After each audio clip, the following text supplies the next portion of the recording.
Assalamualaikum warahmatullahi wabarakatuh. Perkenalkan, nama saya Fani Aulia dengan NPM 1022034 kelas C122 akuntansi.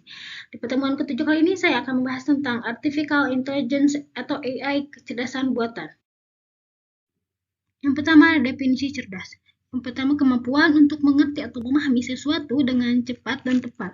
Yang kedua, perilaku cerdas dapat ditandai atau diperoleh dengan belajar atau mengerti dari pengalaman, memecahkan hal yang bersifat mendua atau kontradiktif.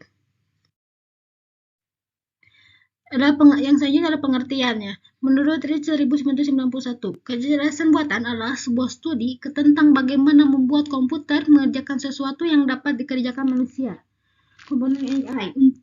Untuk membangun aplikasi kecerdasan buatan, ada dua bagian utama yang sangat dibutuhkan, yaitu basis pengetahuan, berisi fakta-fakta, teori pemikiran, dan hubungan antara satu dengan yang lainnya.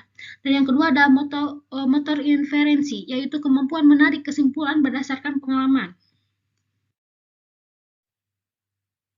Selanjutnya adalah tujuan dari kecerdasan buatan. Yang pertama ada membuat mesin menjadi lebih pintar, itu tujuan utama. Yang kedua, memahami apa itu kecerdasan, tujuannya ilmiah. Yang ketiga, membuat mesin lebih bermanfaat, tujuan entrepreneurial.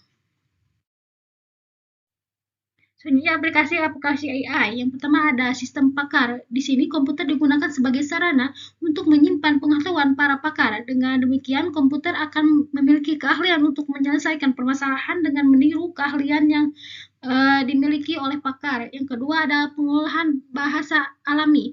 Dengan pengolahan bahasa alami ini diharapkan user dapat berkomunikasi dengan komputer dengan menggunakan bahasa sehari-hari.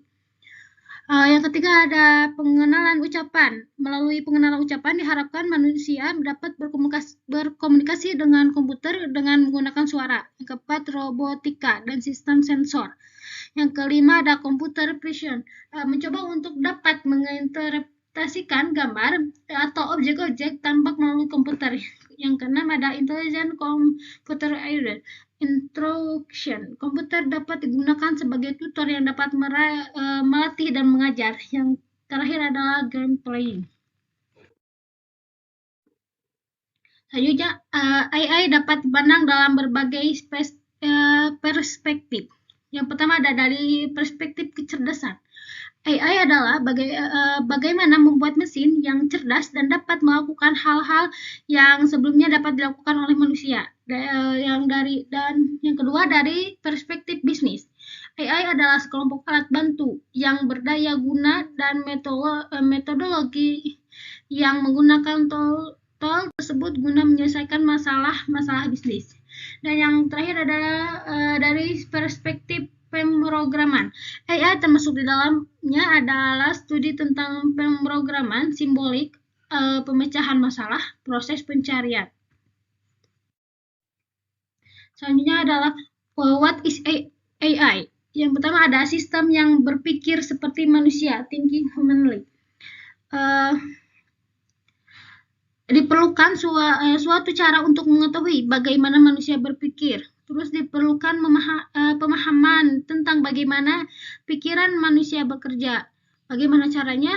Yang pertama adalah melalui introspeksi atau mawas diri, mencoba menangkap bagaimana pikiran kita berjalan. Dan yang kedua adalah melalui percobaan psikologis. Yang kedua ada sistem yang berpikir secara rasional, thinking rationally. Berpikir secara rasional, cara berpikirnya memenuhi aturan logika yang dibangun oleh Aristoteles. Pola struktur argumentasi yang selalu memberi konstruksi yang benar bila premis benar menjadi dasar bidang logika. Yang ketiga adalah sistem yang bertindak seperti manusia, acting humanly. Dan yang keempat adalah sistem yang bertindak secara rasional, acting rationally. Bertindak secara rasional artinya bertindak di dalam upaya mencapai goal. Terus di dalam lingkungan yang rumit tidaklah mungkin mendapatkan rasional sempurna yang selalu melakukan sesuatu dengan benar. Selanjutnya adalah kelebihan kecerdasan buatan. Yang pertama adalah lebih bersifat permanen. Yang kedua adalah lebih mudah diduplikasi dan disebarkan. Yang ketiga adalah lebih murah. Yang keempat, bersifat konsisten dan teliti karena kecerdasan buatan adalah bagian dari teknologi komputer, sedangkan kecerdasan alami senantiasa berubah-ubah.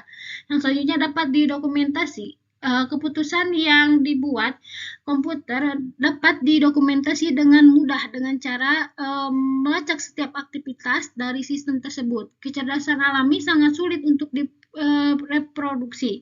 Dan yang terakhir ada dapat mengerjakan beberapa teks lebih cepat dan lebih baik dibandingkan manusia. Mungkin cukup sekian materi yang bisa saya sampaikan. Wassalamualaikum warahmatullahi wabarakatuh.